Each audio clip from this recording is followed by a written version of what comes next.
Welcome back to Newswatch 12. This morning we are turning now to Storm Watch 12 meteorologist Josh Colbreth. And what concerns, if any, do you have for the week ahead weather-wise?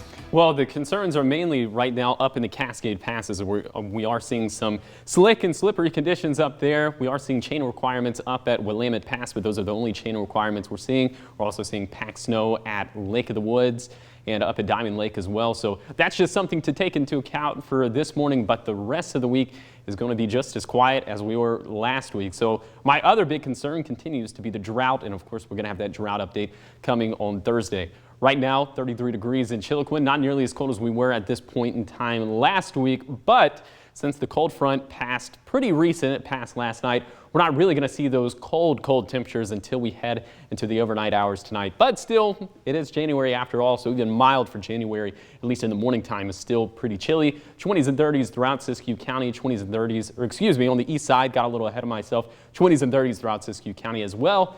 Pair of 36s in Grants Pass and Medford, 40 degrees there in Brookings. If you plan on getting a cup of coffee to try to wake yourself up on this Monday morning, we'll have mostly cloudy skies, temperatures that will be near freezing, so still definitely cold. But once again, and I keep reiterating this over and over again, we're not as cold as we were last week, but that'll eventually change as we head into the overnight hours.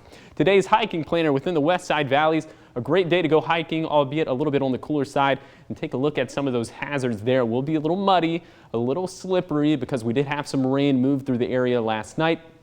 Also, sunburn is always a concern when we have as much sun as we're going to have this afternoon. Speaking of that, all across the region, we'll see those clouds decrease throughout the course of the day.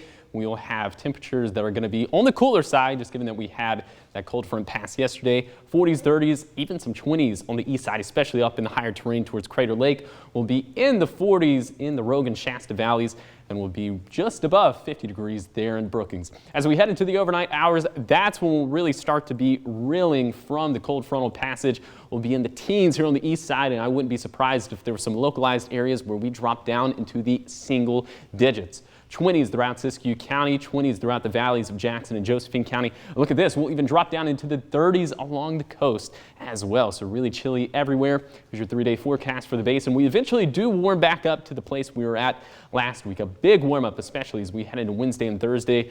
Dry conditions this week, and dry conditions will extend into next week as well. Very unfortunate, just given the terrible drought that we have going on, and it's only going to compound beyond that.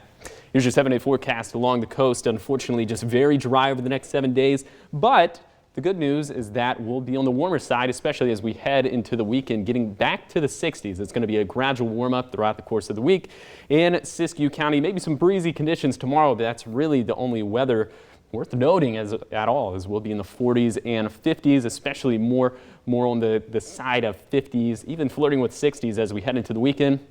The Klamath Basin will also see a pretty significant warm up throughout the course of the week. The high temperature tomorrow is only going to be 39 degrees, very cold, but then we get back more on the mild side as we get into the weekend.